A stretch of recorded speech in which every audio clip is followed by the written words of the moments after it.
کہ نبی صلی اللہ علیہ وآلہ وسلم کسی گاؤں ایریا میں تشریف لے گئے تو وہاں پہ ایک دیہاتی شخص تھا، اس نے آپ صلی اللہ علیہ وآلہ وسلم کی مہمان نوازی کی. آپ بڑے خوش ہوئے، آپ نے اٹھتے ہوئے فرمایا کہ کبھی موقع ملے تو تم ہمارے پاس بھی آنا، دعوت دے دی. اس کے لیے تو آنر کی بات تھی. کچھ عرصے بعد وہ نبی علیہ السلام کو ملنے کے لیے آیا.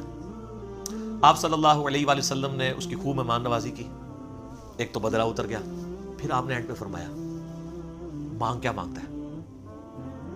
اس نے کہا یا رسول اللہ ایک اونٹ چاہیے جس پہ میں اور میرے گھر والے سواری کر لیں.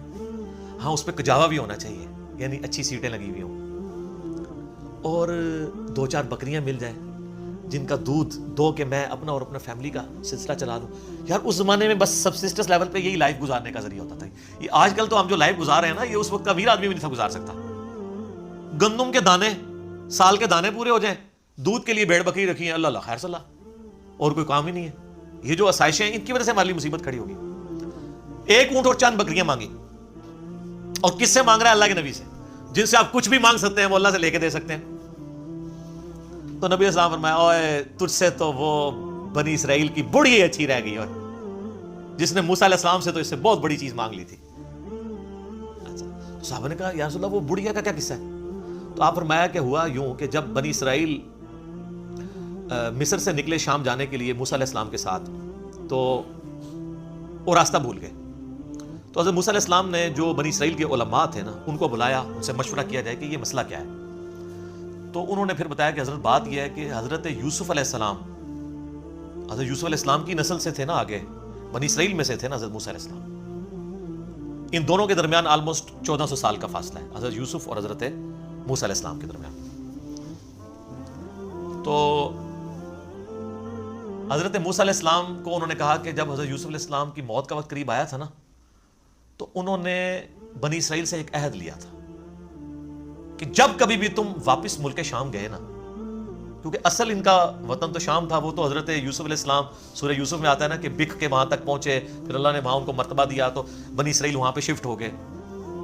لیکن یاد تو اپنے وطن کی ستاتی تھی. ان کو یہ بھی پتا تھا کہ اللہ نے وحی کے ذریعے بتایا ہوگا کہ الٹیمیٹلی آپ ابراہیمی مسکن کی طرف دوبارہ جائیں گے. تو انہوں نے یاد لیا تھا کہ جب تم لوگ یہاں سے شفٹ کرو نا تو میری لاش بھی قبر سے نکال کے لے جانا، مجھے وہاں پہ یروشلم میں دفن کرنا ہے جو میرا آبائی جگہ ہے.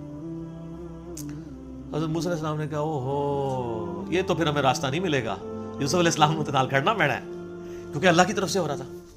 ان کا اچھا ٹھیک ہے جی بتاؤ قبر کی طرف. ان کا جی قبر بھی نہیں پتا ہمیں، کیونکہ اس زمانے میں مزار نہیں ہوتے تھے.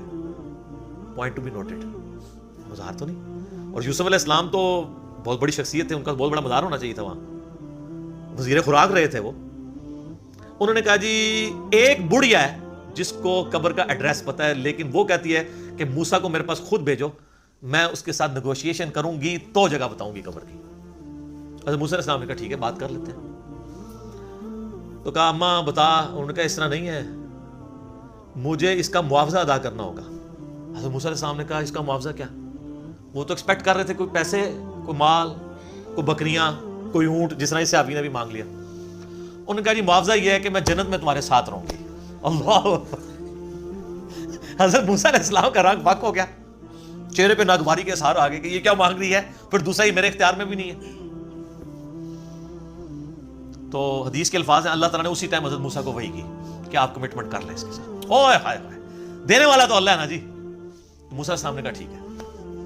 اس لیے حضور نے اس اعرابی کو کہا او یار تجھے تو بڑھیا اچھی رہ گئی، یعنی تو مجھ سے جنت میں میرا پڑوس مانگ لیتا، تو نے مانگی تو دنیا کی چیز مانگی.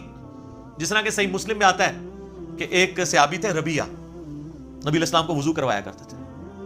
ایک دن سمندر رحمت جوش میں آیا، فرمایا سل ربیہ، ربیہ کیا مانگتا ہے؟ وہ بھی تیاری کر کے بیٹھے تھے. انہوں نے کہا یا رسول اللہ جنت میں آپ کا پڑوس.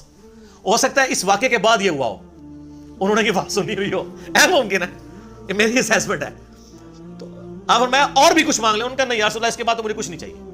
تو آپ نے فرمایا پھر کثرت سجود سے میری مدد کر، یعنی اللہ کی عبادت کر کثرت کے ساتھ، میری شفاعت بھی تیرے کام آئے گی، الٹیمیٹلی تجھے جنت میں میرا پڑوس مل جائے گا انشاءاللہ تعالی.